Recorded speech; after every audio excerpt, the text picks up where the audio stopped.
Y vamos a pasar al quinto requisito, importantísimo también, y con el que seguro que estáis muy familiarizadas y familiarizados, que es desarticular o descomponer o reactivar los sentimientos de culpa. La culpa. La culpa es la mayor enemigo de la responsabilidad. La culpa la podemos definir, así entre nosotros, yo creo que puede ser válido, entender como culpa ese sentimiento pues, profundo, desagradable, de indignidad, cuando yo no he sido coherente con mis principios, con mis valores, cuando yo no he actuado conforme a mi conciencia, conforme a mi forma de situarme, ¿no? Y entonces aparece la culpa. Entonces, ¿qué ocurre muchísimas veces desde una posición de irresponsabilidad? Que comienza el fustigamiento. Y entonces empiezo, hay que ver lo que he hecho, hay que ver cómo es posible que he vuelto a caer en lo mismo, hay que ver que yo no voy a tener remedio, pero es que yo no merezco nada, si es que yo no merezco ser feliz, ¿cómo he podido hacer esto? Pum, pum, pum, pum, pum. La culpa al servicio de la autoflagelación. Entonces, ahí no hay salida posible y eso es una manifestación absoluta de irresponsabilidad. Porque cuando yo tomo conciencia de la culpa, si lo hago de una forma, como digo, de tomar conciencia, inmediatamente tomo conciencia de que no he actuado conforme a mi jerarquía de valores y en ese mismo momento yo tomo la decisión de que esto no quiero que vuelva a ocurrir. No digo que no vaya a ocurrir, pero yo hago una declaración de intenciones diciendo, la he fastidiado y yo no quiero volver a fastidiarla. Mi intención es no volver a hacer esto.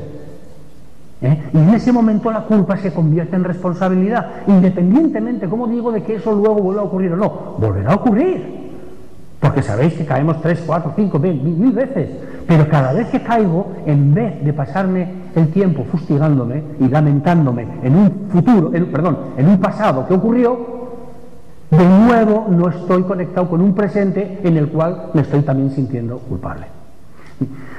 Llego de casa por las tardes disparado, desde las 8 de la mañana fuera, llego a las 9 de la noche, a las 8:30, agotado. Yo sé que mis hijos me esperan, yo sé que esto es importante, después de hora y media de tráfico,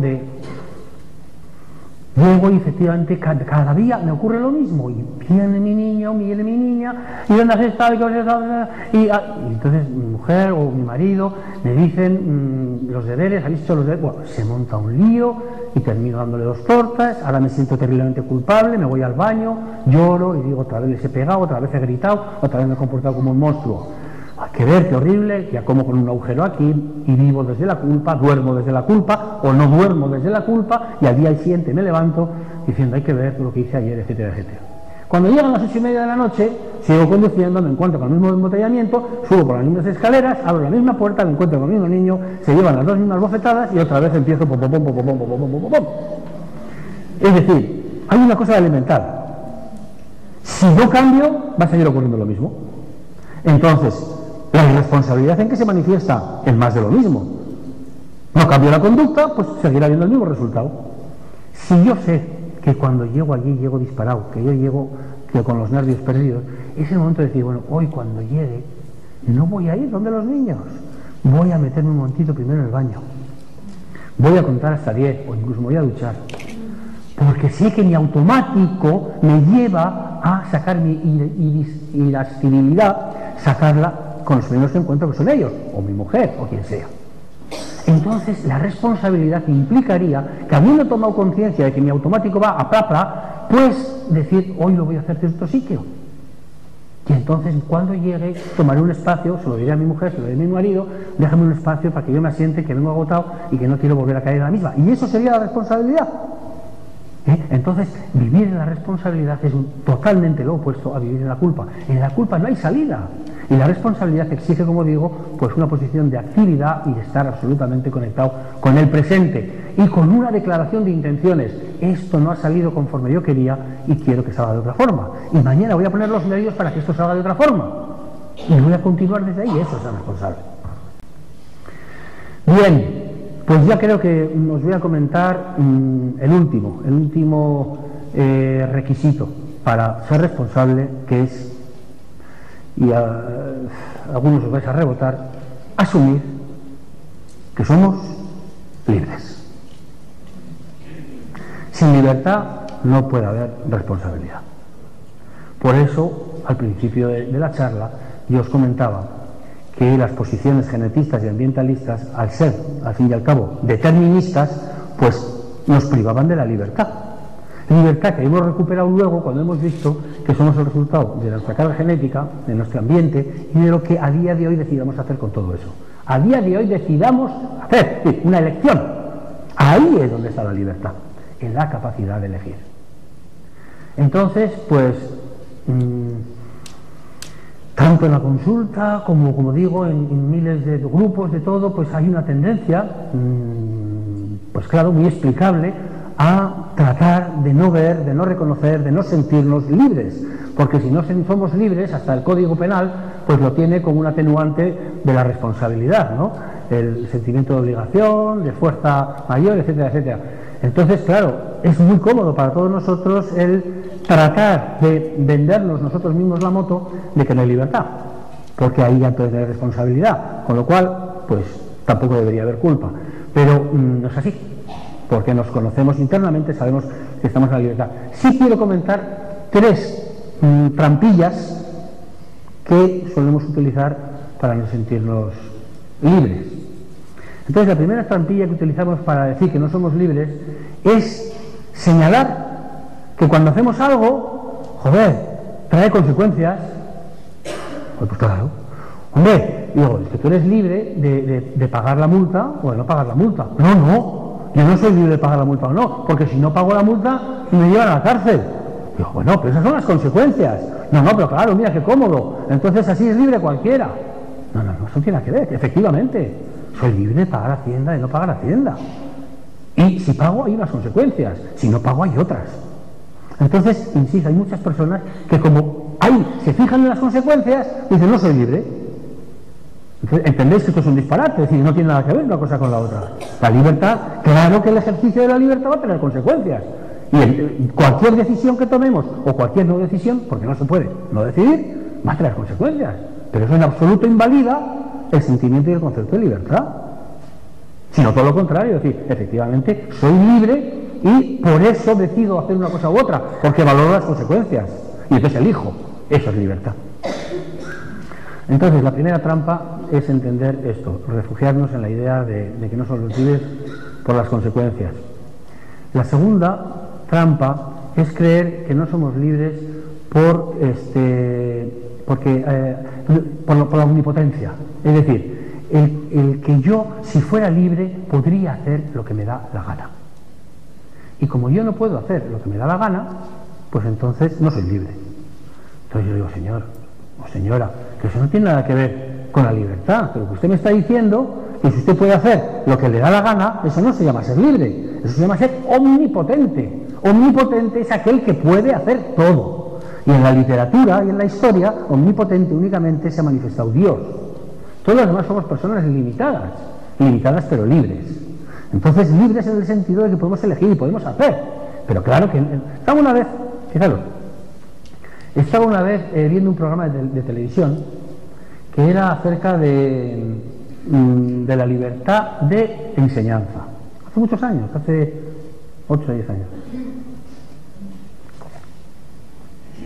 Y estaban allí el ministro, había un par de ministros, cultura, educación, lo que fuese, había un par de ministros y había pues un grupo de gente que estaba invitada y había una señora que coge y plantea que no había libertad de enseñanza, que en España no había libertad de enseñanza, y la prueba que ella pone para demostrar que no había libertad de enseñanza es que si hubiera libertad de enseñanza, yo quiero llevar a mis hijos a que estudien en Oxford.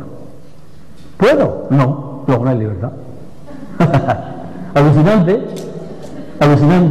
pues oye, pues aquello coló. Quiero decir, que habiendo 2 ministros, habiendo gente con una capacidad, pues el resultado fue un bloqueo. Y no hubo que pasar a otra pregunta, porque no tomaron conciencia de la tontería que supone el decir esto, ¿no? Entonces, bueno, pues esta es... Y ahora quiero hablaros, y ya para terminar, cuál es la gran libertad última, la más grande, la más valiosa y la que nos va a acompañar toda la vida, y es que esa es tremenda, cómo vemos la realidad, como es o como somos, como es o como estamos. Lo importante no es lo que ocurre, sino la interpretación que hacemos de lo que ocurre. Esta es la libertad última. La vida me va a poner muchos condicionamientos, que esa es otra de las trampillas que hacemos para creer que no somos libres. ¿Cómo voy a ser libre si estoy condicionado por el sexo, o sea, por mi género, masculino o femenino? ¿Cómo voy a ser libre si yo he nacido en un ambiente socialmente muy pobre? ¿Cómo voy a ser libre si soy negro? ¿Cómo voy a ser libre? No, esos son los condicionamientos que todos tenemos en la vida, pero eso en absoluto está reñido con la libertad. Claro que la vida es una sucesión de condicionamientos, pero eso en absoluto, insisto, cuestiona el sentimiento de libertad. Con esos condicionamientos, con los tuyos, con la madre que se está muerta a ti, con el hijo que se está muerto a ti, con todo eso seguimos siendo igual de libres. Pues es claro, no tenemos nuestros condicionamientos y la vida nos va a seguir poniendo situaciones. Pero en esas situaciones en las que estamos, y entonces digo que la última gran manifestación de la libertad va a ser la libertad de elegir cómo quiero interpretar lo que la vida me pone. Paradójicamente, los grandes versos más bonitos de la libertad se han escrito en las cárceles.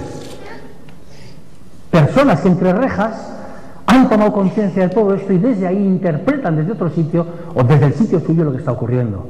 Entonces la libertad de interpretar, esa es mágica, es única, es irreversible y es irrenunciable.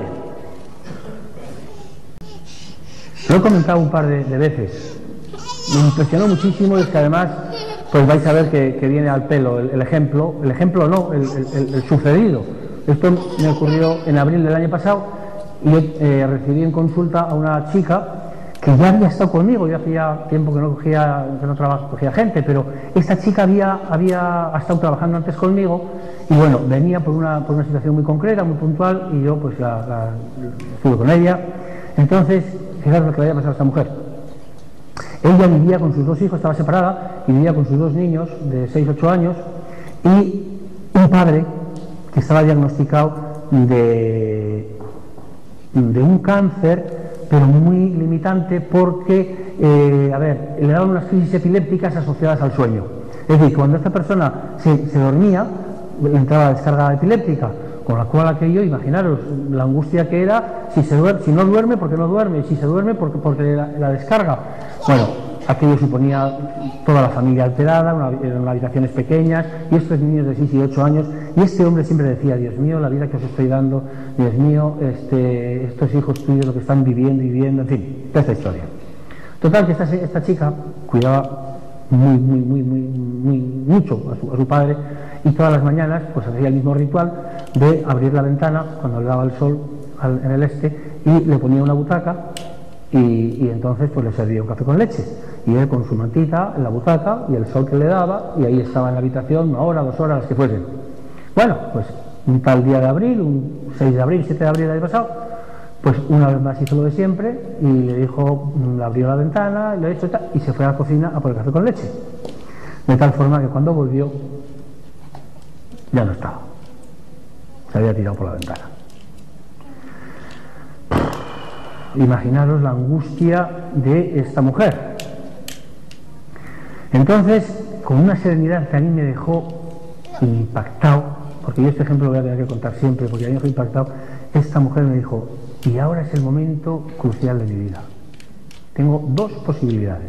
Una, si yo interpreto que mi padre se ha tirado por la ventana porque yo no la he cuidado, porque yo no le he atendido, porque yo, pues me tiro yo detrás.